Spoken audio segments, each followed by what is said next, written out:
안녕하세요. 법으로 보는 세상의 이혜성입니다. 법무법인 프라임의 이문호 변호사입니다. 김경수 경남지사에 대한 항소심 결과에 관심이 집중되고 있었는데 선고가 2번이나 연기가 되더니 결국 재판부가 변경이 되었어요. 1심 재판부는 징역 2년의 실형을 선고하고 법정 구속을 했었는데요. 항소심에서 보석을 한 후에 선고가 지연이 되고 있네요. 이제 재판부가 변경되었으니까 선고까지 시간이 꽤 걸릴 것으로 보입니다. 선고 기일을 정했다가 연기하거나 아니면 변론을 제기하는 경우가 간혹 있지 않나요? 일상적으로 있는 일이죠. 그런데 선거법 위반 사건은 신속하게 진행하도록 되어 있는데 이 사건처럼 시간을 끄는 것은 뭔가 좀 자연스럽지가 않네요. 선고를 하지 않고 변론을 제기한 이유가 뭘까요? 재판부는 김경수 지사가 드루킹과 공모한 부분에 대해서 더 심리가 필요하다는 이유를 내세우고 있습니다. 1심 판결에서는 그럼 공모를 인정한 근거가 어떤 게 있었을까요?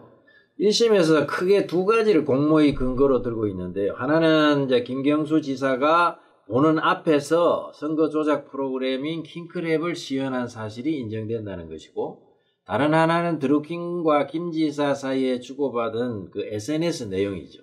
지난번 김경수 지사 영상에서 자세하게 설명을 했지만 시청자의 이해를 돕기 위해서 공모를 인정한 근거를 다시 한번 좀 설명을 부탁드려도 될까요?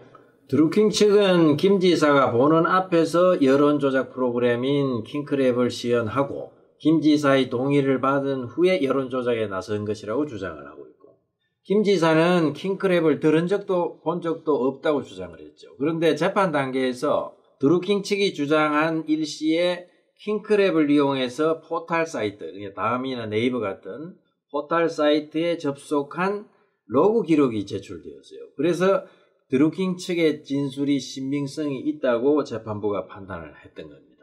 그리고 드루킹이 김 지사와 주고받은 SNS 내용을 보면 킹크랩의 연구개발 진행 상황, 또 킹크랩을 이용해서 댓글 작업을 한 기사 내용들이 주로 있어요. 김 지사가 기사 주소를 보내주면 드루킹이 댓글 작업을 하고 그 결과를 보고한 내용도 있고요. 그래서 1심은 이제 김 지사의 공모가 인정된다고 판단했던 것이죠. 그러면 공모를 인정하기 위해서 그 2가지 외에 또 다른 증거가 필요가 하다는 건가요? 글쎄요. 킹크랩 시연을 보고 그 후 SNS로 댓글 작업을 지시하고 보고받았다면 공모를 인정하기에 충분한 것으로 보이는데요. 더 이상 조사할 증거가 없을 것 같은데 이해가 가지 않습니다. 1심과 2심 모두 그 김 지사의 공모 여부를 밝히기 위해서 오랫동안 재판을 해온 거잖아요. 구체적으로 어떤 증거 조사가 더 필요하다는 것인지 알 수가 없네요. 혹시라도 항소심에서 이 근거들을 뒤집을 수 있을 만한 증거들이 나왔다 이런 이야기일 수도 있지 않을까요? 그런 증거들이 제출되었다는 이야기는 듣지 못했습니다. 그런 증거들이 제출되었다면 무죄를 선고하지 않았을까요? 그럼 항소심 재판장이 마지막 변론일에 김 지사 앞에서 킹크랩을 시연한 사실이 인정된다라고 말한 것은 어떤 의미일까요? 참 이례적인 일이라고 할 수 있죠. 재판장은 재판 중에 자신이 내린 결론을 말하면 안 되는데요. 재판장이 그걸 모를 리가 없을 텐데 그런 말을 한 것은 나름대로 사정이 있지 않았을까 이렇게 생각이 됩니다. 자신은 유죄 판결을 하려고 했는데 어떤 사정으로 할 수 없었다. 이런 메시지를 던진 걸까요? 그렇게 추측해 볼 수 있지 않나 생각을 합니다. 예컨대 유죄 판결을 하려고 했는데 자신의 힘으로서는 어쩔 수 없었다고 하는 어떤 변명의 근거를 남기기 위해서 그렇게 한 것이 아닌가, 이런 추측입니다만은 해볼 수 있겠죠. 선고를 연기하면서 공모 부분에 대한 심리가 더 필요하다라고 했는데, 그러면 앞으로 이제 공모 부분에 대해서는 어떻게 심리를 진행을 하게 되나요?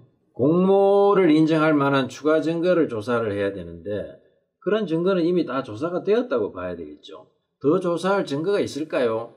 공모를 인정한다고 김 지사가 자백할 리도 없고, 또 다른 사람들 진술은 이미 다 나왔잖아요.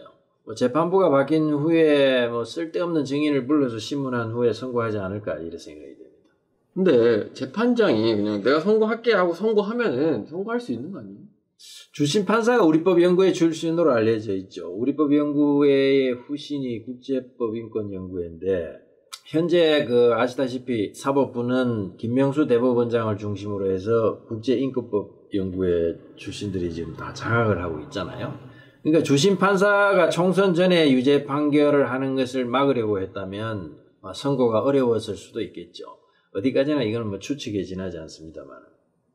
판사들 간의 의견이 달라도 선고를 할 수가 없나요? 유무죄에 관해서 의견이 다른 경우에는 이제 합의에 붙여가지고 2대1이면 그 다수가 지지하는 내용으로 선고하면 되죠.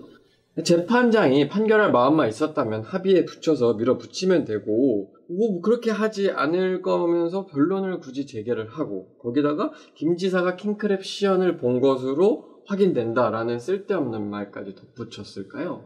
글쎄요, 재판부 내부 사정에 대해서 뭐 확인할 방법은 없으니까요. 다만 이제 주심 판사가 공모 부분에 대한 심리가 필요하다고 하면서 합의 자체를 거부했을 가능성도 예상해 볼 수 있겠죠.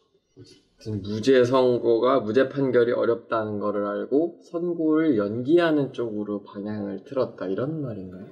또 나머지 한 배석 판사가 있잖아요. 그 배석 판사가 만약에 무죄 심증을 가졌었다면 그냥 합의에 붙여서 2대1로 무죄 판결을 하는 쪽으로 갔겠죠. 근데 다른 배석 판사도 유죄 심증을 가지고 있었다면은 선고를 연기하는 방법밖에 없잖아요. 근데 아무리 그래도 주심 판사가 재판장의 의견을 무시하고 마음대로 그렇게 할 수가 있나요? 주심 판사는 이제 혼자가 아니라 아까 말씀드렸다시피 현재 이제 사법부를 장악하고 있는 세력을 등에 업고 있다고 봐야 되겠죠. 재판장도 아마 그런 압력을 느낄 수밖에 없었을 겁니다. 유죄 판결한 1심 재판장인 그 성창호 판사가 판결 직후에 또 사법농단 사건으로 기소되는 것도 봤으니까요. 뭐 다행히 1심에서 성창호 판사는 무죄를 선고받았지만 선고를 연기하게 하고 재판장과 배석 판사까지 교체한 것이 그 사법부 세력의 힘이 작용했다라고 보시는 건가요? 그렇게 볼 수밖에 없잖아요. 이 사건은 이제 문재인 정권의 사활이 걸려 있는 사건인 만큼 아마 필사적으로 유죄 판결을 막기 위해서 노력을 할 겁니다. 만약 이게 사실이라면 좀 심각한 상황인 것 같은데, 근데 이렇게까지 무리해서 할 이유가 있을까요? 지금 이제 청와대 주도로 이제 울산시장 선거에 개입한 정황이 밝혀졌잖아요. 그래서 청와대 전 수석들 또 비서관들이 무더기로 기소됐단 말이에요. 이런 상황에서 이제 총선 전에 그 김 지사에 대한 항소심 유죄 판결까지 선고가 되면 이게 이제 총선에 미치는 부정적인 이제 효과가 엄청나겠죠. 아마도 무리를 해서라도 막지 않을 수 없다고 판단하는 것으로 보입니다. 아무리 진영 논리가 좀 강하다고 해도 판사라면 근거가 없이 유죄를 무죄라고 할 수는 없는 거잖아요. 그것이 이제 사법부에 대한 국민의 그 최소한의 신뢰라고 할 수 있겠죠. 그런데 이제 그런 기대를 접어야 되지 않을까 하는 우려가 있습니다. 김명수 사법부가 과연 사법부의 독립이라는 가치를 지키려는 의지가 있는지 좀 의심할 수밖에 없는 상황이 지금 전개되고 있습니다. 사법부의 신뢰가 좀 추락을 하게 되면 법치주의가 무너지는 거 아닌가 싶은데, 정치와 이제 이념에 오염된 그런 사법부로는 법치주의를 감당할 수가 없겠죠. 국민의 기대에 부응하기는 어렵다고 생각이 됩니다. 결국 국민들이 직접 재판에 참여해야 되는 배심제로 가야 되지 않을까 하는 생각이 듭니다. 우울한 부분이네요. 오늘은 이제 김경수 경남지사의 항소심 선고가 연기된 사정에 대해서 알아봤는데, 업데이트 되는 대로 다음 시간에 더 유익한 내용을 가지고 찾아뵐 수 있도록 하겠습니다. 구독과 좋아요 한 번씩 눌러주시면 감사하겠습니다. 감사합니다.